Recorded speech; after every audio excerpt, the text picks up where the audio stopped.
So it's very nice that a number of such programs are happening in the country.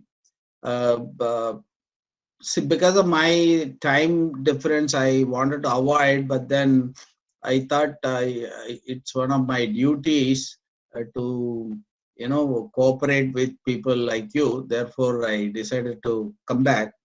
In all these meetings, the knowledge upgradation is definitely the first and foremost priority. But I would consider networking as an equally important activity, because today everything happens by networking. A single person doesn't know everything, so we have to connect with different people. Therefore, I consider networking as the second most important benefit of such meetings. Therefore, I request all of you to keep this in mind and ensure that you collect the contact details and the expertise of various people, not only the resource persons, but also the colleagues. Many of the participants, see, everyone has been working all the time. They are becoming experts in their own domain areas. Therefore, they will be able to contribute in some way or the other, either in your PhD program or in your project activities or in your consulting activities, so various ways. Therefore, knowledge upgradation and networking are the two most important benefits of such programs. In order to achieve that, I would consider this lecture more as a mutual introduction. Okay, so that is how I have organized this program. I normally prefer to personally visit and then talk maybe for 75% of the time and interact with the participant for the remaining time. Unfortunately, because of the pandemic situations, we have lost that opportunity. But nevertheless, it has also taught us some of the very interesting possibilities. For example, right now I'm in France, but I'm able to take part in this kind of event. In the past, I would have traveled all the way to Virudhunagar. Of course, it's a pleasure to go to Virudhunagar because my birthplace is hardly about 30-35 kilometers from Virudhunagar, where I have not gone probably for more than 2 decades. So it would have been a pleasure, but uh, it has been a lot of saving by avoiding travel money, by saving time. I have to just set up alarm at 4:30 and get ready for this lecture. I am ready. Okay. Otherwise, I would have lost at least 2 full days in this particular event. So in a way, Corona has shown some new ways, like a blessing in disguise. But it has also pointed out how poor is our network. If everybody switches on the videos, then we'll all run out of bandwidth. So these problems are also highlighted, which will slowly be addressed by the internet service providers. So with these few words, let me go on. So I was already introduced. So in our lab, my lab is called Rapid Manufacturing Lab, RM Lab. In all IITs, typically every professor would like to have his own lab. Sometimes 2, 3 professors will join together and start a lab. So my lab is called Rapid Manufacturing Lab, but I'm very seriously considering whether I should rename R2H, Hybrid Manufacturing. H stands for Hybrid Manufacturing. Uh, in our lab, we work in three important areas. Hybrid manufacturing is our bread and butter. About 90% of the work is focused on hybrid manufacturing. But because of my background in HAL, I also have the craze for drones. I can confidently claim that we are the first to develop drone in India way back in 2005, and in 2007 we demonstrated it in the airbase in Agra. It was funded by government by about 10 lakh AR&DB funded. So We started and then we deviated. Then finally we came back to a drone very recently in a big way. We are the first in the country to develop a manned drone, and you are listening to the manned drone pilot of this country. So I'll start with the video of that shortly. Of late, I have also taken interest in green hydrogen based mobility, mainly mobility, but it can also be for stationary applications. So, by green hydrogen, I'm talking about generation of hydrogen using sustainable energy sources such as solar or windmill farms, and using this hydrogen to run hydrogen fuel cells positioned inside a mobile system like a bus or in a house or a factory. So that is the goal. So I don't know how long, how far it will take. But an interesting thing in IIT environment is nobody restricts you for anything, as long as you don't ask the institute for money, and you ensure that the human safety is kept high, then nobody will come in your way. They encourage your basic expertise is not very important. I am basically a manufacturing engineer by trade, but nobody stops me, when I work on drone or when I focus on green hydrogen. So in our lab, the working slogan is dare with care, because our focus is more on product development. It is not publication oriented. Publications are nothing but the record of what we do. Okay, whatever we publish, it is mostly uh, based on the products we develop, and not really, based on literature reading and then coming up with some ideas. So, dare with care is our slogan. So, we dare to do anything. We don't bother to question anything. For example, we will even question the Newton's three laws of motion. We will question Boyle's law. We will question Charles' law. We don't hesitate to question anything.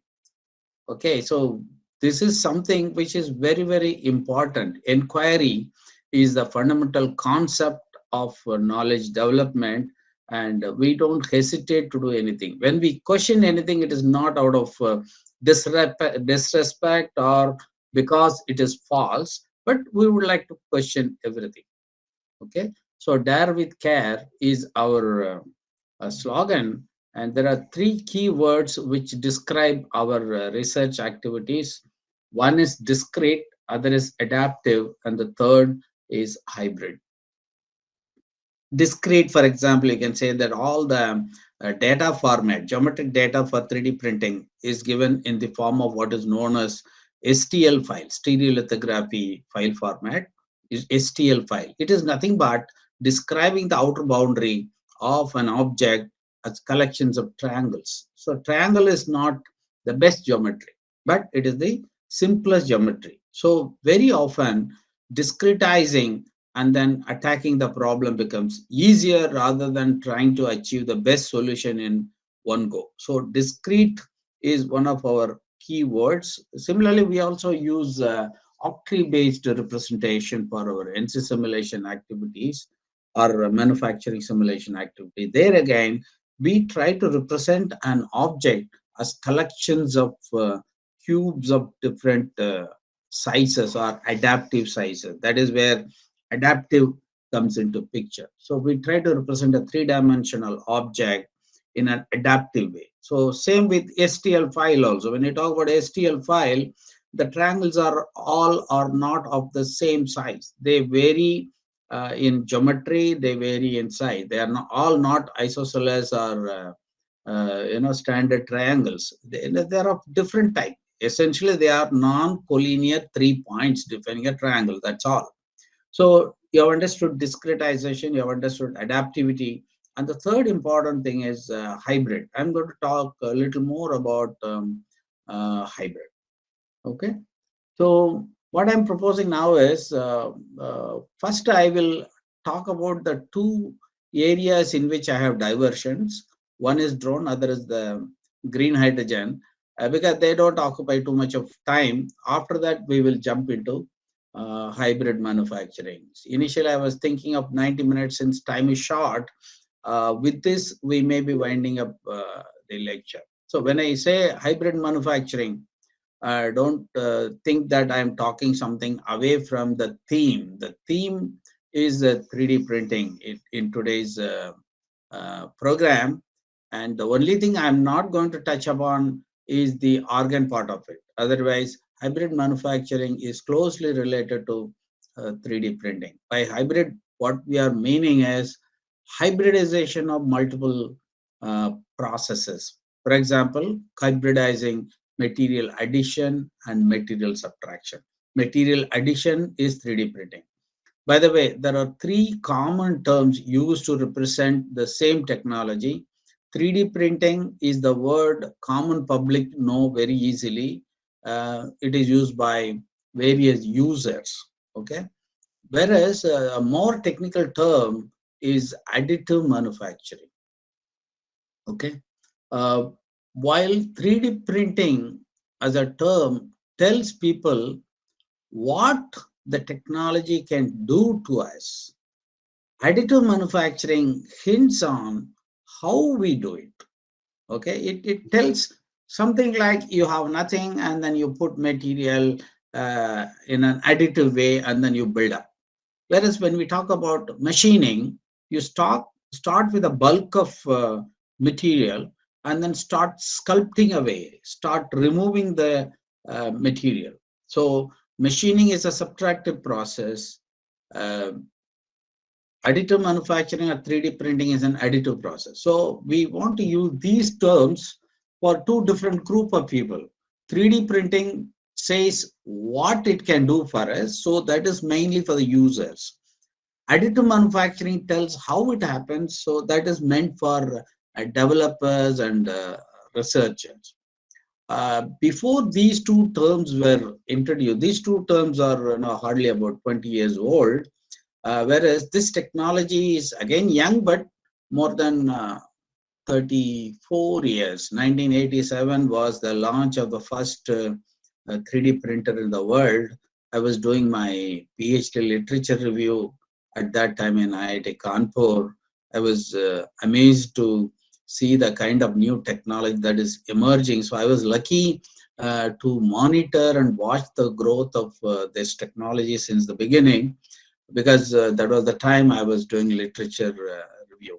Subsequently, by the time I joined IIT Bombay, 1987 was the first 3D printer in the world. But by 1996, we had one machine each in IIT Kanpur and IIT Bombay. But even before us, IAC had one, and a company in Nasik, a private company, bought the first 3D printer. So we will talk about hybrid manufacturing subsequently. So I'll start with drones first.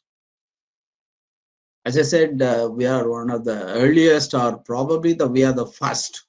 I'm putting a safer term, we are one of the earliest, but as of now, as of the published literature is concerned, we are the first to launch a drone in India. Way back in 2007, we demonstrated in Agra. So this is the drone we developed. You see a wooden box inside that. We kept the controller. Even the propellers were not available. This drone requires a unique type of propeller. The geometry should be same, but each pair of propellers will be of left and right hand pitch. That is the twist of the blade will be right hand and left hand, and this was not available in those days. And I'm one of the few who are blessed with a 3D printer all the time in my own office. Very rarely you will find a professor having a 3D printer in the office itself. So I was blessed with that. So I sent one blade of an aircraft, a model aircraft, to a friend in Coimbatore. Vectraform is the name of the company. He reverse engineered it for me, sent back the STL file of it. And then I used the CAD modeling system, Pro Engineer in those days. Also, there was other STL oriented software. I used it to mirror it. So I created my own CAD model of the left hand and right hand identical blades. And as I said, I had a 3D printer in my office. I printed it in my own 3D printer and used it in this drone. So it's one of the earliest applications of additive manufacturing in the drone industry. So now I'll skip this video also for the benefit of time, because this is again quite a older one, February 2021. On August 3, we had a flight which was about 8 minutes. Don't be disappointed that I'm not flying at the building height, because this is the first time, and the fellow sitting as a pilot is me. I was holding the remote control in my hand and I was flying.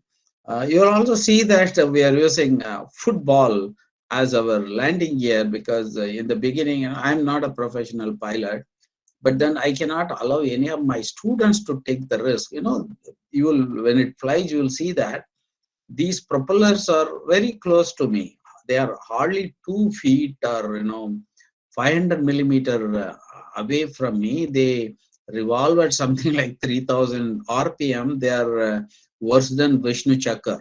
There are 8 of them there, so I can 1 meter in diameter. Each motor is about 8.5 kilowatt in power. So totally we have about 68 kilowatt power. What you see in blue color is the battery, something like 10, something like what?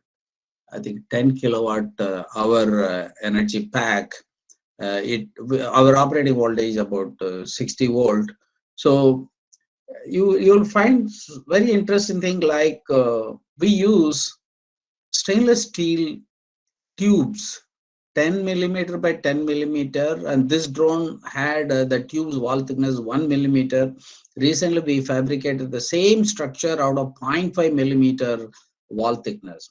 So people will immediately react, how can you use a stainless steel metal structure for a flying object? But we have proved it, because the strength of an object or a component is not just the material, it's also how the geometry is arranged. Okay, so we went through a rigorous FE analysis for hours together. We used to sit, and normally we start at 10 o'clock in the night. In those days it was pandemic period. I used to sit with my students who were in their respective houses, then connect through the slow frustrating network, and then work on SolidWorks and then ANSYS and Autodesk based FEA packages to carry out the optimization. So we understood how strong a truss arrangement can be, and even in truss, there is something called gusset. So we very generously made use of the gussets in order to make it strong. You'll be surprised, the entire structure, welded structure, was only 34 kilo, whereas the entire drone, including me, was 192 kilo. So you'll see that's not really a major part of the weight. The battery was more than 55 kilo. Each motor is about 2.5 kilo. So compared to all of the, because the motor is completely copper. Copper is denser than steel. So compared to all other elements, the structure is not all that heavy. In other words, the strength comes not only from the material but also from the geometry, which can be iterated and improved to get a better geometry. So FEA is the answer to it. So we used SolidWorks for the design and used FEA. We used all three: Autodesk,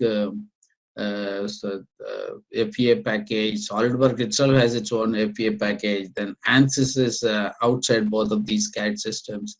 So we made use of it. Very frustrating, but several iterations. So by doing it, we were able to achieve it. Now, because the wall thickness is only 0.5, the weight has come down to 17 kilo. So 17 versus the overall weight of 192. So whatever we are saving now, we are adding more battery so that the endurance will improve. So I am running this video. This was tested on August 3. I'm badly stuck with the battery now. After August 3, we were not able to test anymore because we want to understand and revamp the battery system, because 8 minutes is not the adequate time for doing any activity, because the purpose of this is just the early version of it.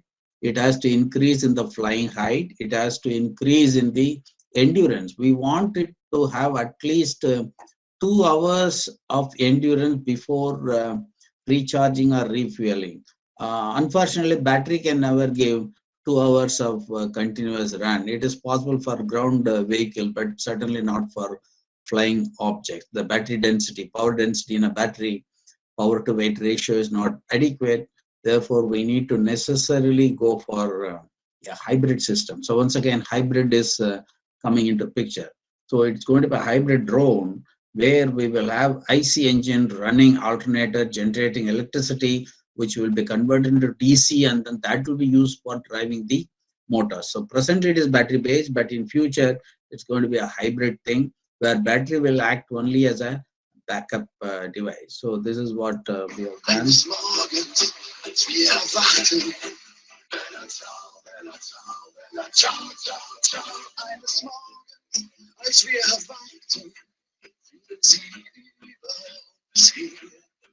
Eines Morgens, als wir erwachten, fielen sie über uns her. Und wir kämpften, Leib und Leben. Bella ciao, bella ciao, bella ciao, ciao, ciao. Wir kämpften um Leib und Leben, doch der Tod saß gegen mich. Und wir kämpften um Leib und Leben, doch der Tod saß im Genick. Wenn ich nun sterbe. This is one of the most stable flights. This is the 7th flight, as you saw in the video. It took several iterations for us to reach this level. Even now, you see that I'm not able to stand in one place because of the lack of experience in flying. I'm not a professional pilot. I'm only in touch with the Air Force and other organizations to spare their pilots. But then they should first reorient themselves to understand our system. Since the endurance is too low, we are focusing on improving its endurance rather than bringing professionals into picture.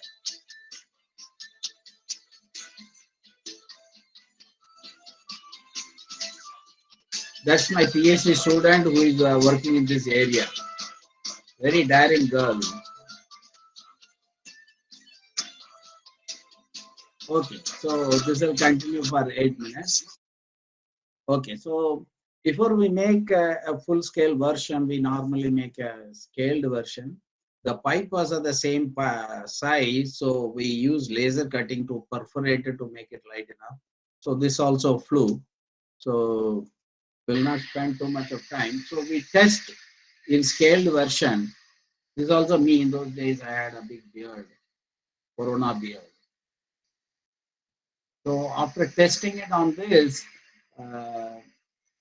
we go for the actual. Now you see that in this, on the top frame, propeller is pointing upward. On the bottom frame, propeller is pointing again upward. So the bottom propeller is not very risky for the pilot, but the top propeller is quite risky. So we are actually thinking of inverting it so that both propellers will be inside the frame. The current structure is of that nature. So with this, I'll conclude the brief introduction to our drone activities. We are very passionate about using this drone for transporting donated heart from one rooftop of the donator's hospital to the rooftop of the receiver. One will be in a rural area, whereas the other will be in a big city where multi-specialty hospital will be available. That involves at least 2 green corridors for the road transport to reach the respective airport, and then a lot of priority by ATC to clear the flight faster so that it is taken. Or you need to use dedicated helicopters for doing it, which is far more expensive. So we are looking at rooftop to rooftop connection. And when we talk about, some distance, our goal is up to about 250-kilometer range, which will mean even if we go for a hybrid system, we need to have refueling in between. So the engine that we will use will have normal petrol, will use the normal petrol available in the petrol bunk. So in between, we'll just get down at the petrol bunk, fill petrol, and then again go on. So the hybrid power source, unfortunately, is not readily available. In any kind of product development, the whole world is moving towards outsourcing. Whichever is readily available, you have to procure. So we should focus on only system integration and application uh, of the device. But wherever you don't have a ready solution, we need to go for our own development. For example, the welded structure. No expertise is available with anyone, so we had to take it up ourselves. We don't develop motors, we don't develop propellers, we don't develop the electronics. All of them are readily available. Whichever is used by the drone industry, we quietly use. The propeller, which is a carbon fiber propeller of something like 1 meter in diameter, is readily available. All Chinese product. There are several Chinese products which are of very high quality. We have to change our opinion of the Chinese product. They manufacture products at different qualities and different costs. Okay, so we basically look at the simple cells which we use and say it is very cheap. You will be surprised. We have each motor is more than 70,000 rupees. So this is quite expensive and it's very, very popular globally. Now I'll come to green hydrogen. As I said, the goal is I'll show you a bus. Will not spend too much of time. So this is the bus I'm talking about. Uh, we want to use the rooftop of the bus to store the hydrogen cylinders. See, when you talk about powering either, this also electric bus, but it will use hydrogen fuel cell to generate the electricity from hydrogen. So hydrogen and oxygen from atmosphere, they combine, you get electricity instead of thermal energy. So hydrogen being a very light gas, the pumping efficiency is bad and the pumps also fail very often. Therefore, what we are proposing is, traditionally people use starting from 350 bars of pressure in the cylinder in order to minimize the space, whereas we are focusing on uh, city buses, which hardly ply for 150 to 200 kilometer per hour. So we are focusing on in Bombay. The bus service is run by a government organization called BEST. So they have a lot of terminal with plenty of space. So we will have the rooftop filled with the cylinders, and our calculation says that if we use 25 bar of pressure, about 75 to 80% of the bus roof will be occupied with something like 350 millimeter diameter of the cylinder. So this is the plan for us, and we look at it as a retrofitment, because we cannot say that throw away the old diesel bus and then buy a new bus for about 3 crore. Nobody is going to listen to us because it's financially unviable. That is one part of it. But actually, if you look at the diesel bus and an electric bus costs anywhere from 2 crore, whereas a diesel bus starts from about 40 lakh. Therefore, the price of an electric bus at least 5 to 7, 8 times that of a diesel bus. Therefore, writing off a diesel bus is not commercially a bad thing, but in terms of inventory, in terms of the psychological nature of people, and in terms of recycling of all those buses and trucks, it's not viable. Therefore, what we propose is a retrofitment approach. Okay, we'll take the bus. We do 3 retrofitments. One is remove the engine. This is the engine. Okay, engine and fuel cell are of almost same size. So remove the diesel engine from the front near the driver, and then put a fuel cell in its place. And there are again very many ways. Then you need to, instead of the traditional rear axle, which has the differential and all that, one possibility is just remove the torque tube or transmission tube, and then in this place you put an electric motor who will be supplied with electricity by the hydrogen fuel cell. This is one possibility which will be done in the beginning, but other possibilities are uh, today there are what are known as e-axles. The complete thing will be replaced by the e-axle, which is available for different models. So e-axle is nicely configured for the electric applications. So what you see here is the electric motors. E-axles are also available in two types. You know, there are this has only one motor, whereas here you have two electric motor. You can call them as hub motors. Not really hub motor, two motors, one on this side, one on the other side. If you call it a hub motor, it should be inside the wheel itself. These are not truly hub motors, but there are two motors. That means the differential action that is achieved with the differential gear mechanism mechanically will be electrically done by differentially controlling the speeds of the e-axle. So this is the second change. First change is replacing the diesel engine by the fuel cell. Second change is upgrading the uh, axle with electric system, either in this way or in this way. And third is, providing the cylinders. As I said, people use typically very high pressure. We would like to use low pressure because we want to avoid compressor totally. Another important thing in this is we are talking about swapping the energy. Okay. So in all electric buses, whether it is battery or whether it is a fuel cell, you will find that cylinders or batteries are not swapped because they are heavy, so swapping efforts are more.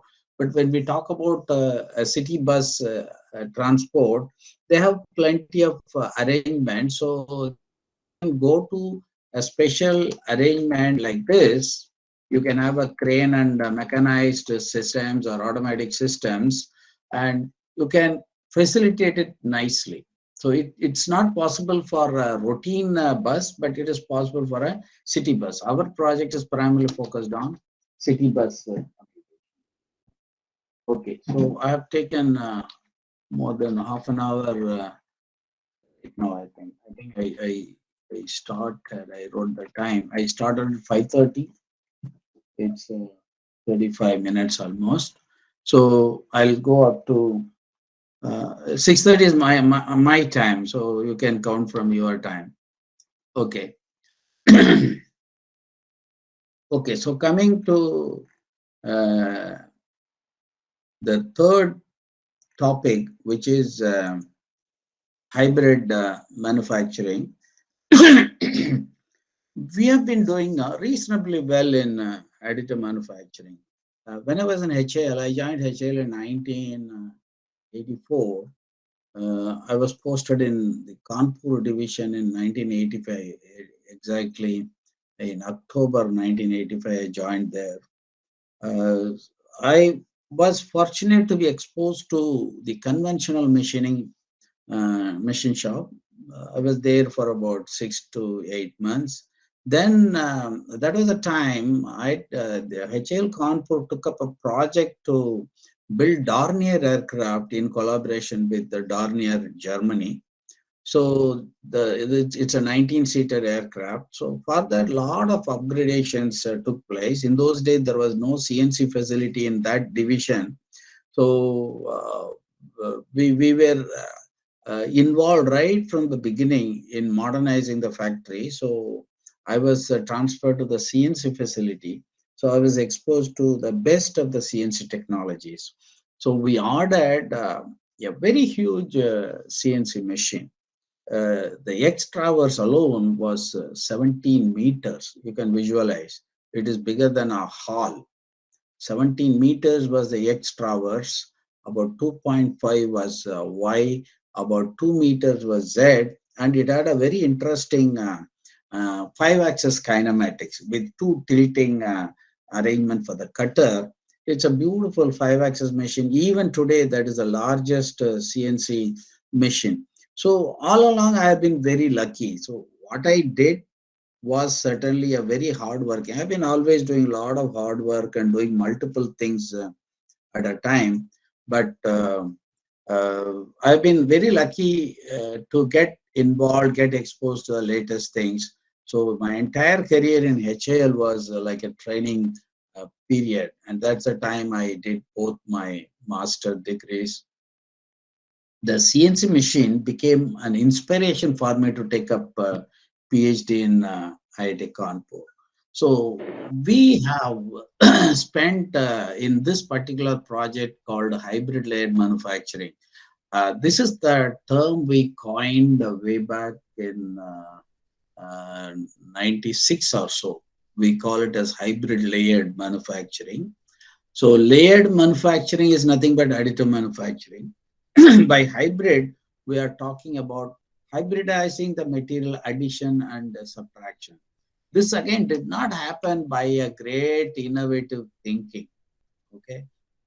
At that time, while everybody was using laser based additive manufacturing, we didn't have money to buy laser. First 3D printer, which uses liquid as a raw material, photopolymer as a raw material, which uses laser, but we didn't have any of those facilities. So we thought of mounting a MIG welding gun onto a CNC machine.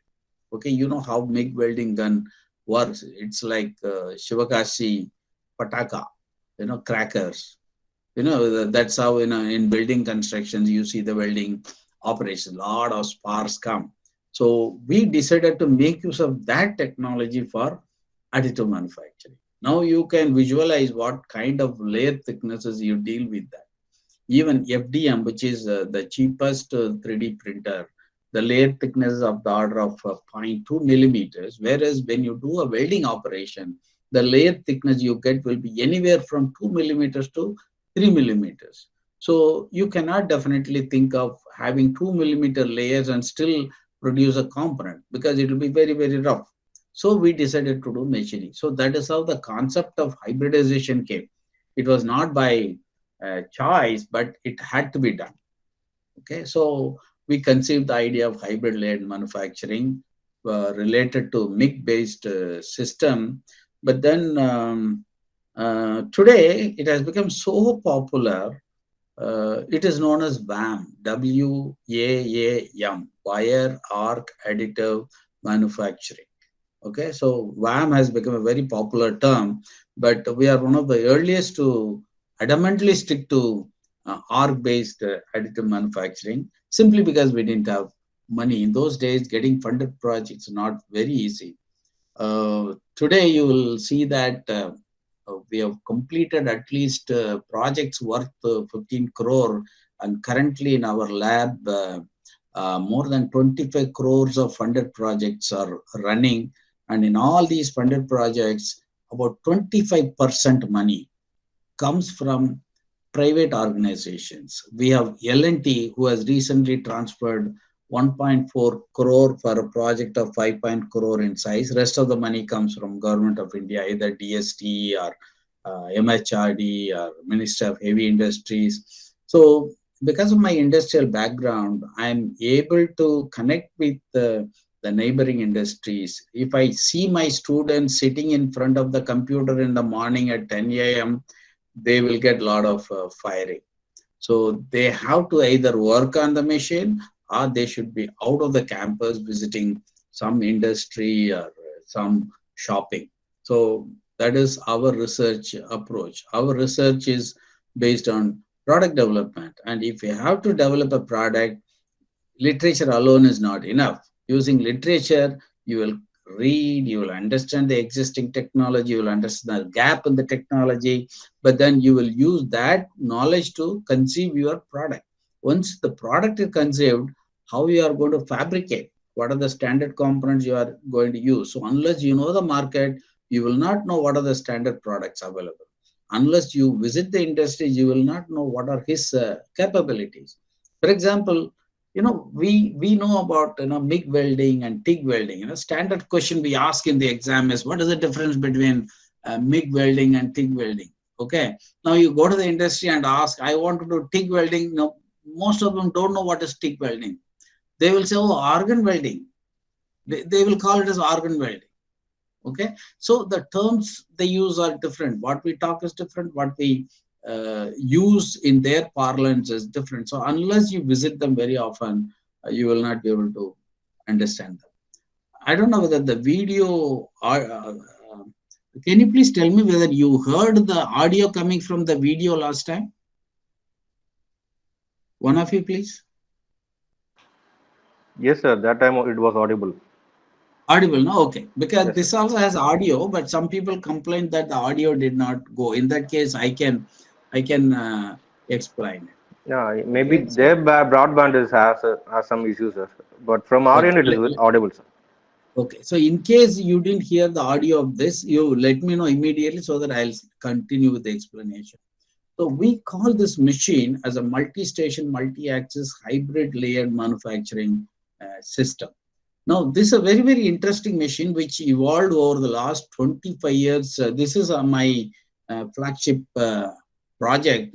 We have spent more than 16 crore of money, and several PhD and MTech and BTech students have contributed to its current status. So right now, this is nearing completion. This month end, I have told them to transfer the machine to IIT Bombay.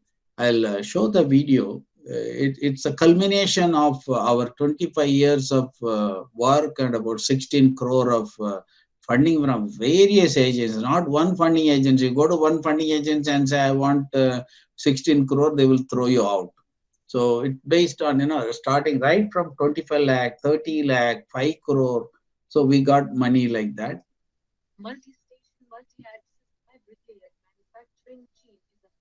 This is the machine we have developed.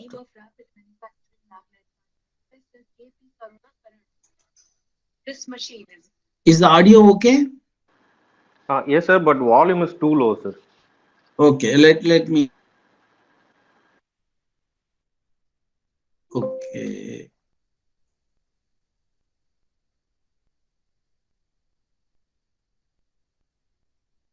Multi-station, multi-axis. It may be better, but I'll compliment. Now it's okay, sir. Okay. By multi, this word MSMA stands for multi-station. By multi-station, we are talking about these 6 stations: 1, 2, 3, 4, 5, 6. So each of these 6 stations will carry some tool. I'll explain as we go along. And then multi-axis refers to a 5-axis system. There are 3 linear axes and 2 rotary axes. So it refers to multiple axes. Of late, we are augmenting it with a multi-wire system. So it's becoming M-cube HLM. This machine is manufactured by ACE. As you can see in this picture, you will see that on the left side, there is a vertical machining center, and of the same machine's vertical column is replicated here. So in other words, it is like 2 vertical machining centers looking at each other, and their Z columns are connected with a long beam. This beam itself is more than 3 meters in length, and it has a X traverse of almost 2.7 meter or so. So this both these Z-axes will lift the beam up and down, because you cannot get a beam of something like 3 meters held as a cantilever. So it has become a simply supported beam, and 2 screws, one on this side, one on this side, are in collaboration lifting it. The pulses going there will be same. Manufacturing System Limited, Bangalore, part of ACE Micromatic Group. This machine has an 840 DSL universal controller by Siemens. The dimensions of the machines are 6 meters in length. The controller alone costed about 25 lakhs. This entire machine, the purchase order was how much it was? 1.4 crore. And the rotary table inside was another 30 lakhs. So the entire machine purchase order was 1.75 crore.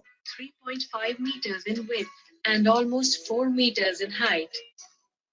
The machine has an this is the automatic rotary tool table. changer What you see here is a C axis. I think a better view will with come a later. maximum capacity of 24 tool holders. So you see here on the left side, there's an automatic tool changer which can exchange the This tool machine from is capable of ATC. manufacturing metallic components with a wire-based cladding system layer by layer. This machine has a gantry bridge supported by two Z-axes and synchronization. So you see here, this is our C axis, and what you see as a C frame that will swivel about the Y axis. So that is called B axis. So we have B and C axis, and then this entire table will traverse in this direction, which is our X axis, and you see here a bellow.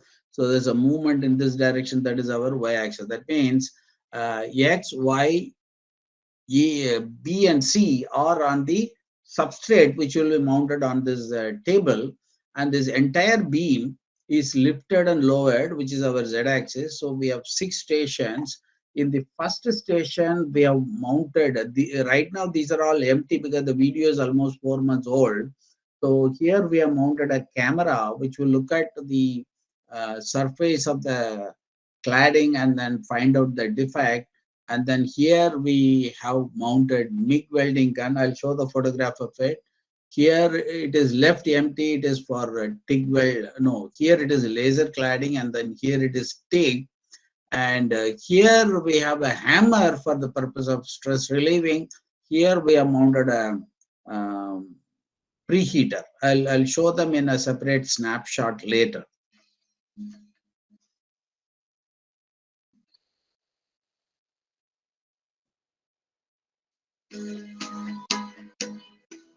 The gantry bridge has 6 slides which are pneumatically controlled for its upward and downward stroke.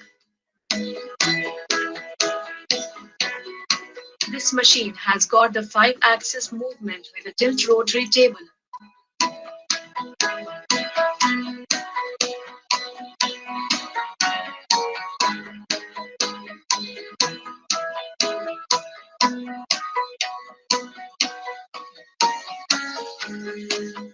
A total of 7 stations are provided on the machine. 1 for machining, 3 for deposition, 2 for stress management, and 1 for inspection.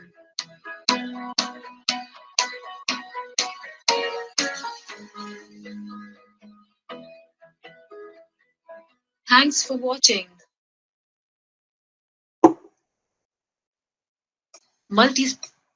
Okay, so this is the CAD model of the machine, and what you see is the same machine that came in the video. Now, on the right end of the 2 stations, you see here a pneumatic hammer. It's a very small hammer. When you supply through this blue cable compressed air of 6 bar, this starts vibrating.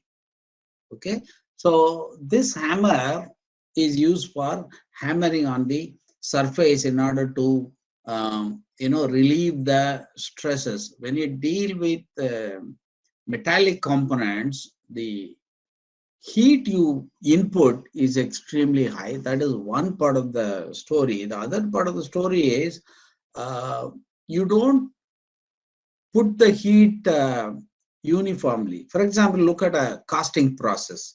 In casting, you have a mold and you melt the material. The entire mass of material is of the same temperature, and then you pour it into the cavity, and then slowly the heat goes out in a fairly uniform way compared to additive manufacturing. In additive manufacturing, you produce the part in a layer by layer, in horizontal layers typically. In fact, you will see that we have gone away from that also. As I said, we question everything. So it goes in a layer by layer manner, and then each layer, it is produced in line by line, and each line is nothing but points. So if you have a welding gun, it moves in a zigzag or in a contour parallel manner, or um, if, in a in a circular manner, or there's contour parallel, direction parallel, or it can be even many other patterns. It fills the area. That means growth is layer by layer, line by line, point by point. Because of that, there is very high amount of non-uniformity of heat input. That means the entire surface or the volume will be suffering non-uniform heat input. That means warpages are possible. So, but the part is clamped on the table. Therefore, the warpages are prevented at the time of building. So, when you prevent a warpage, that gets transformed in the form of residual stresses. So, we need to handle the residual stresses. So, I have a PhD student who is working on the topic called RSM, residual stress management. So there are several approaches through which he is trying to manage the stresses. So for want of time, we cannot go into the depth of it. So I said this is a hybrid machine. So you can see that there are 5 levels of hybridization. I hope my arrow is clear. The first level of hybridization is material addition and subtraction. I also told the background, we make use of MIG welding, but of course we don't use the kind of MIG welding that we see in, of course, what you see in all these construction industries is not really MIG. It is not metal inert gas. It is a stick electrode based arc welding system.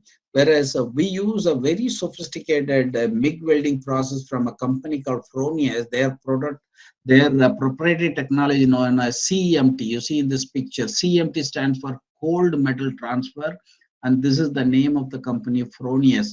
Globally, everyone uses this machine.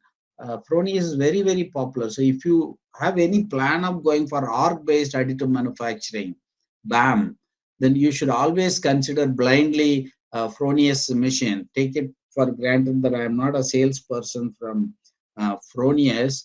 I'm actually in Europe right from November 13.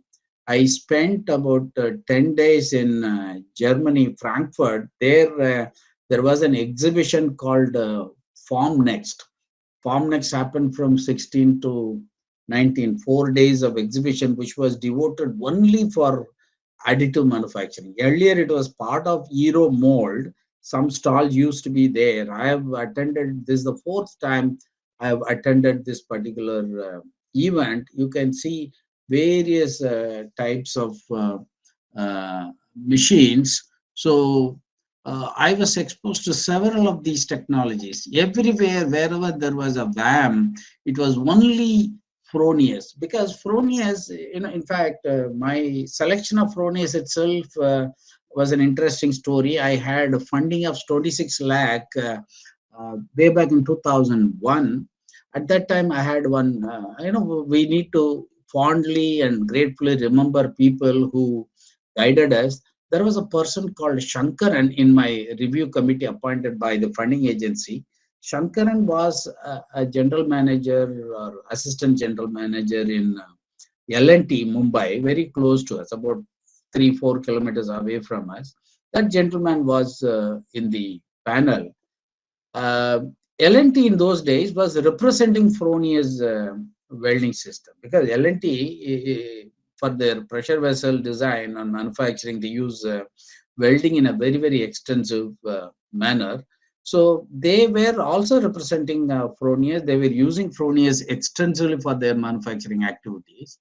But then that gentleman told Professor Karunakaran, according to me, Fronius is the best machine, but I'm not able to recommend it because we represent it and it will be treated as a conflict of interest. Now I let you take the decision. Then we finally realized that although the gentleman proposed with a lot of reluctance, that proved to be the best advice we received ever related to the equipment selection. So Fronius is the one. Why I'm emphasizing more and more, there's no point in reinventing the wheel when people have already done their own experiments and arrived at something. So why to waste time? So we should go for it. So addition and subtraction. For addition, we make use of Fronius machine. Subsequently, we have gone for other systems. I'll come to that later. Subtraction, as you see, we use a CNC machine. So one can also use a robot to hold the 3D, the welding gun and do the job, because robotic welding is very, very popular. But I was biased because I was a machinist. I was a good CNC programmer, exposed the largest CNC machine of the country. So I was biased, but my bias happens to be correct also. The second hybridization is laser and MIG, that is combining different energy sources. MIG is arc-based system. Laser is an optical system.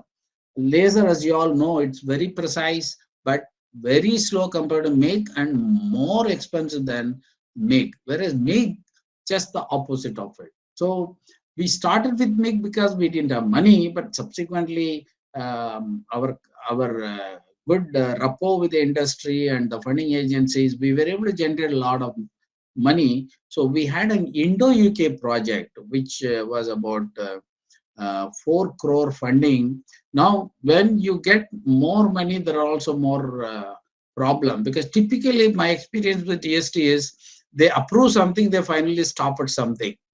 They approved for 4 crore. Then after giving through 3 crore, they said no more funding. Similarly, recently I had one more imprint project. They approved 4 crore. They said they will give only 3 crore. That means while many people don't have projects of the order of 1 crore, my losses themselves are of the order of 1 crore. Anyway, that's on the side. So basically, we were able to go for laser-based additive manufacturing with an Indo-UK project, which was approved for about 4 crore. Now, what do you mean by that? Okay, I'll show our laser system. What you see as a green color box, this is a laser cladding system. Here, since MIG uses wire as a raw material, I was very adamant that we will use only wire as a raw material for the laser additive manufacturing. But in those days, nobody manufactured wire-based laser cladding system. Therefore, I hunted around, located a Fraunhofer Institute in Dresden in Germany. Then we bought that system from them. The laser was a 4 kilowatt laser. The laser is trifurcated into 3 beams. So let me see whether I'm able to get it. I think I'll have, no, I don't have the picture here. So the laser beam, 4 kilowatt laser, single beam is trifurcated into 3 beams, and then it attacks the wire from all 3 directions and the molten pool. So that's how it works. It's a very interesting system. So what we propose is, as you see in this particular picture, if this is a thick layer of something like 1.5 millimeters I want to produce, I will use the laser to produce the outer side, and we will divide this thickness into 0.5, 0.5, 0.5. We will use laser only to produce the outer geometry in 5-axis motion. Okay, so one container is created, second container is created, and the third container is created. Now you have got a container of 1.5 millimeter thick, and just switch over to MIG welding.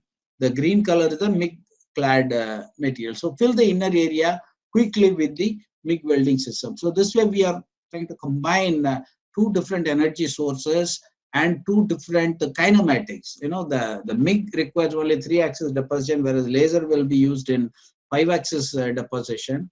And we also use discrete adaptive slicing. MIG TIG laser happens in thinner layers, and MIG happens in a thicker layer based system. So that explains our combination of energy sources as B, and C is the combination of the different kinematics. We'll also come to kinematics in a different way. Then we are also combining different slicing concept. You talked about discrete adaptive slicing. Now I'll show you a slicing which is very interesting. This is how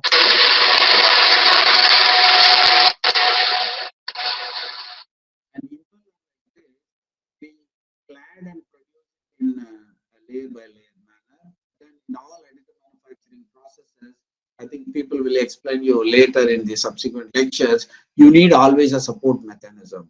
But when you talk about metal, there's no support mechanism. Support need arises because of the gravity or overhanging problems. So here you see that one layer is larger than the other overhang, so it may fall down. The droplets may fall down. So what we do, we wrote our own coding so that the table appropriately tilted. The growth is still in horizontal, but in order wherever the gun reaches the overhang area, the table will tilt appropriately and then capture the droplet.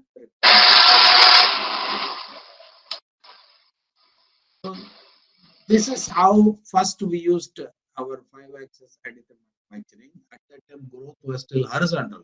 But subsequently, we did something smarter.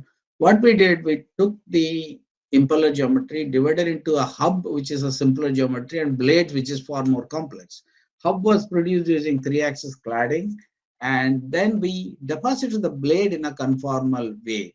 We are probably the first to come up with this kind of conformal deposition, although we have to limit to only impeller. This is how it happens. So we managed to, so first the hub is manufactured in 3-axis mode on the same machine, then we switch over to blade deposition. So here we are talking about not horizontal layers, but conformal layers. Conformal layer is the reality in all biological systems. We are all started with chromosomes and then grew into this kind of geometry. Our growth was not planar. Okay, so it is conformal. So conformal growth is more natural than the planar growth, but the planar growth was because of our limitation. I have already exceeded the time. So this is how we do. Some 13 blades are there. So all 13 beads are put first. Then on top of each bead, you put additional beads to produce the multiple.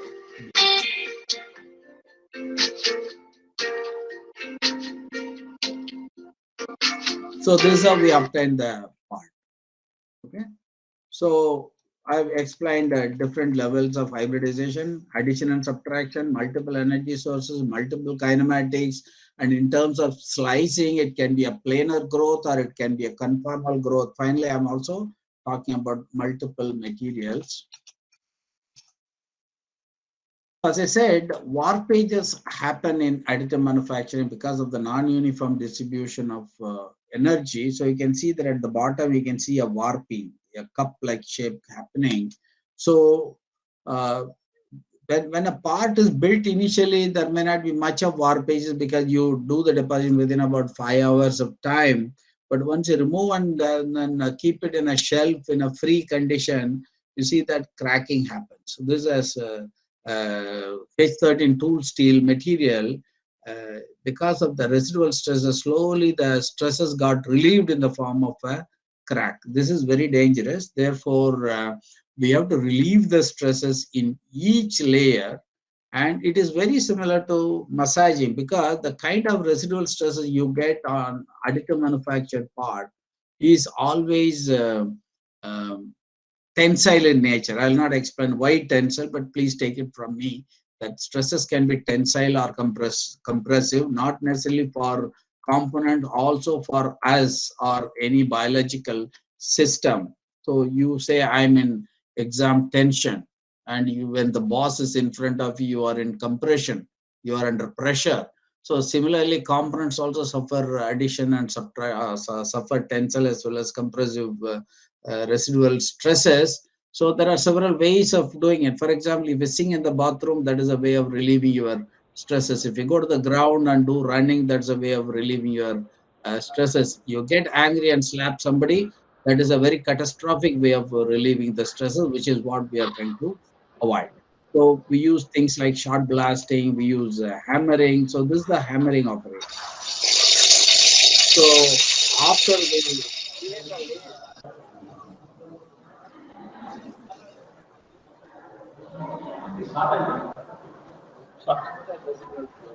qualified by applied company. So that is the major aspect in the engraving. Now the last one is multi-wire. So we are using TIG as a system, and we'll have 4 different wires feeding at 4 different velocities. So we are able to get what is known as a gradient object. In this project, I have just applied for it. For funding I'm seeking. I have about 10% money coming from private companies. I hope this project will be applied. So our machine will not be MSMA anymore. It will be M cube HM in future. Okay, so time is running out. There are also other projects in which we have been working. We have developed a 3D printer for thermocol as a raw material, and this is a thermocol object we obtained from this machine. And from thermocol, we can produce the metal casting. This is used in place of wax as the investment, and then from that you can produce it. This kind of foundry is known as foam foundry, because by thermocol we refer to foam, so it is known as a home foundry. We have a this machine was developed about 15 years ago with the funding of GTRE in Bangalore. At that time, funding was about 50 lakh. Now we have a funding for the last 4 years of the order of 5 crore with 25% from the private industry. We are developing a foundry to do this conversion. Here we have a 3D printer for sand. The sand is a raw material. We print it. This is the mold. Sand mold they produce out of it, and this is a casting produced from that. This is another 5 crore project. This is a very, very interesting project. You all will love it. This is a 3D printer my student has recently developed for printing water. So water is the raw material, and the entire chamber is at minus 20 degrees centigrade during printing. So we are able to print ice directly. So you see the pieces he has built in his lab. This boy said he will do only ice 3D printing, otherwise he wanted to go to somebody else. So I accepted him, and over the last 4 years, he has done wonderful job. It's a, the printer uses a conventional multi-jet paper printer. That print head is used to do this fantastic job. We just replaced printable ink into by water, and we use salt water as well as plain water. So ice was produced out of it. Now, what do you do with ice? A lot of things you can do, but we use it for casting purpose. So from ice, using a sublimation process, we can produce a mold, and then from the mold, we can produce the metal casting. Okay, so that is ice 3D printing. Again, oriented towards casting. We have, you can see that there are 3 processes oriented towards casting. Sand molds can be directly printed, and we can use foam or ice, which will be used as investment patterns to produce the metal casting. Of late, for the last 3 years, we have been reading and understanding electron beam additive manufacturing. This also no longer A, it is H. We call it as electron beam hybrid manufacturing. We have 2 projects, one for powder bed based approach, another project for wire based approach. The top one is funded by ACE Manufacturing Systems in Bangalore, and the bottom one is for L&T. Of course, they give only 25% of the money, 75% comes from government. Okay, so but there is I've already exceeded by 10 minutes, not much time now. Electron beam has something very, very interesting and important. I'll just highlight on it. Electron beam is far more energy efficient than laser, which is hardly 15 to 25%. But I don't care about energy consumption when it comes to very precise thing. When you are talking about Benz car, you don't care about fuel consumption. You care more for the safety and comfort. But energy efficiency is very high. I put it at the first point just to impress the funding agencies. Otherwise, according to me, the second point is far more important. High scanning speeds. It's very, very important point, because when you talk about metal 3D printing in powder bed technology using laser, the scanning speed possible is 10 meters per second, but nobody uses beyond 2 meters per second. Okay. Whereas when you talk about electron beam additive manufacturing, the scanning speed is 10,000 meter per second minimum. Now we can imagine this laser itself is known for its high speed. Now you're talking about speeds 1,000 times faster than laser. But again, people, get biased that it is for high productivity. No, it is not for high productivity. It is to produce an object which is free from residual stresses. So when you scan a complete layer at that kind of speed, 10,000 meter per second, in a fraction of a second, you complete the scan. And from the scan surface, heat is not lost to the atmosphere because there's nothing called atmosphere. When you deal with electron beam, you have to have the beam in the vacuum chamber. That means there is nothing called atmosphere, therefore no convective loss of heat. Therefore, you are able to scan very fast, but each scan will give rise to only about 0.5 degrees centigrade in temperature rise because there's no loss to the atmosphere. You do multiple scans. You do something like 100, 200, or even 1,000 scans and then produce a matrix. That means it's very similar to a flash. It is not really, although physically it's a scanning, in a sequential manner, the complete surface, but it's more like a flash because each scan happens in a fraction of a second. So these are, according to me, two important things. One is high scanning speed. Second is vacuum. When you build an object in vacuum, there's no contamination possible, no oxidation possible. So I will put only these two as the two major advantages. One is very pure component being produced because there's no atmosphere there. Second is a component which is free from residual stress. There are a few other advantages. I'll not bother about it for the time being. Now I'll come to the conclusion slide. So total automation, I didn't even mention it. Total automation is the foremost advantage of 3D printing. What do we mean by total automation? Nobody sits and then writes the NC program for the motions of the various slides. It's a XYZ based system, but then you don't write NC program.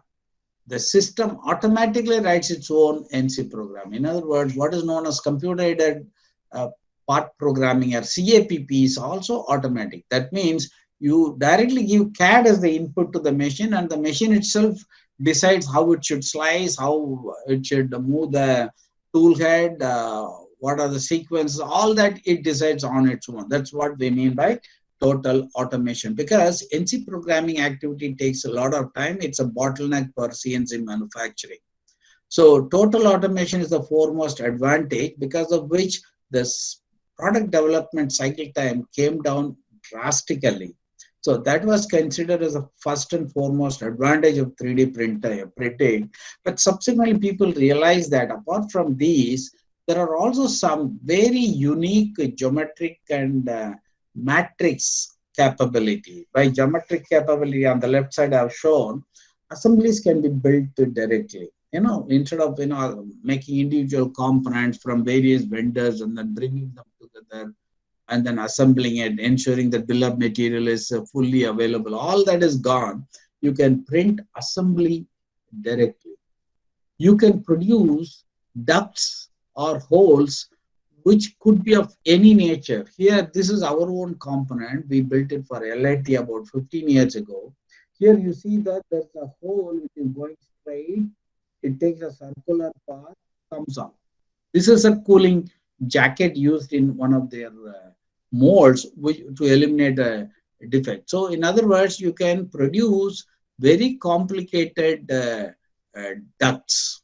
Okay, this is very difficult using other systems. You can have geometries which are custom geometries. You can manufacture ear plugs or knee implant to suit the specific geometry of the patient.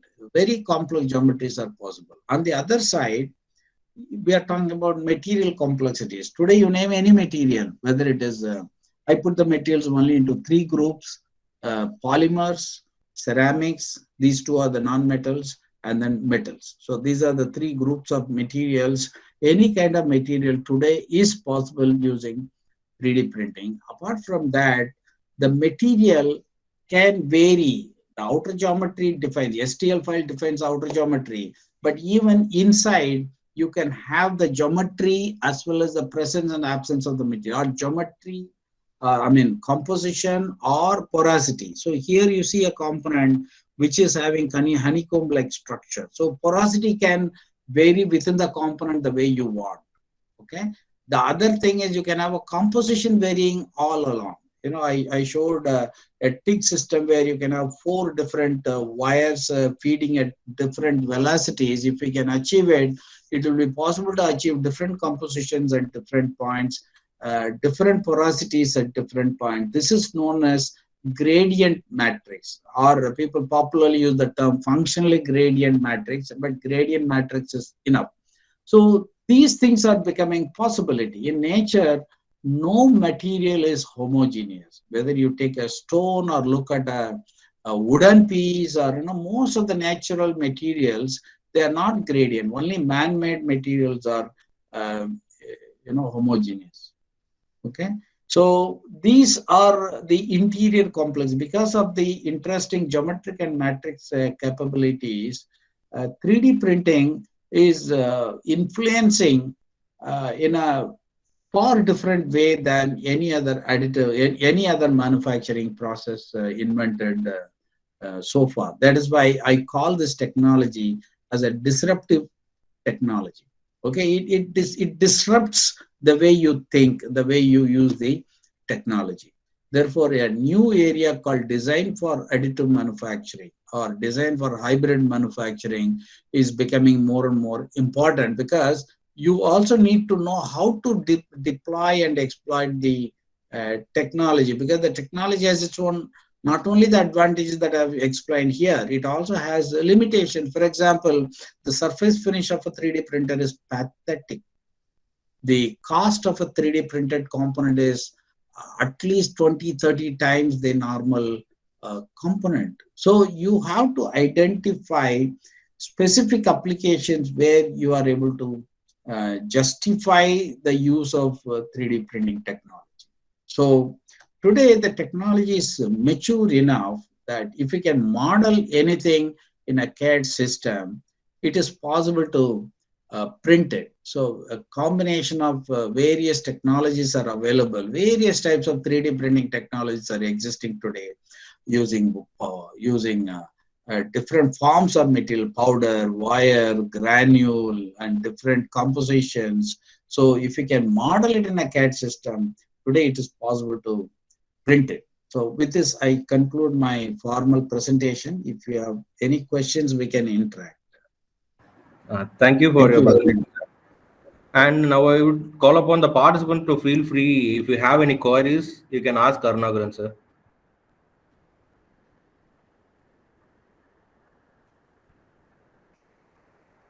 And dear participants, feel free to interact with the Karunakaran, sir. I'll also show my contact details. What's a slide with contact details? I'll flash. This doesn't show the email. Okay, you can note it down. I'm not a chair professor now. That term is over. So if you want, you can shoot it. But please remember that I may not sincerely reply all your emails, but at least this gives my bearing. When there is a will, there is a way. If you are very serious, you will definitely manage to get reply from me. If not me, you can contact my students. I have a wonderful team of students. About 13 PhD students are there. It's a very dedicated group of students. Yeah, there doesn't seem to be any question. Are there something in the chat box? I don't see any message from anyone. Sir. No, sir. So if a lecture doesn't elicit any questions, there are only two possibilities. Yeah, we take it One in a is positive feedback, sir. no, one is it Everyone has have been an understanding. excellent lecture. The other one is the lecture was overflowing. No, sir, it's actually detailed insights with the projects and videos. So Even for the new one, they might have grabbed the concept, I guess. So that's why No, that's the connectivity is still not that good. Nothing like a physical meeting where you are able to interact with people, and many people will be shy also. That's okay. sir. There's a So they question can in chat box. yeah, I saw one. Satyanarayana, why PVD coating method not used for ABS? PVD, isn't it for metal?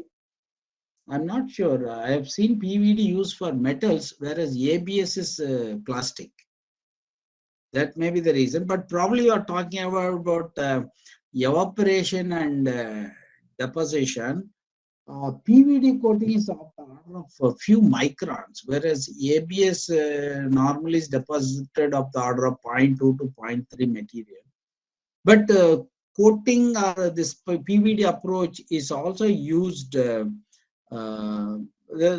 Nothing which is really preventing. Nobody has developed it till now, but perhaps you can think of developing it.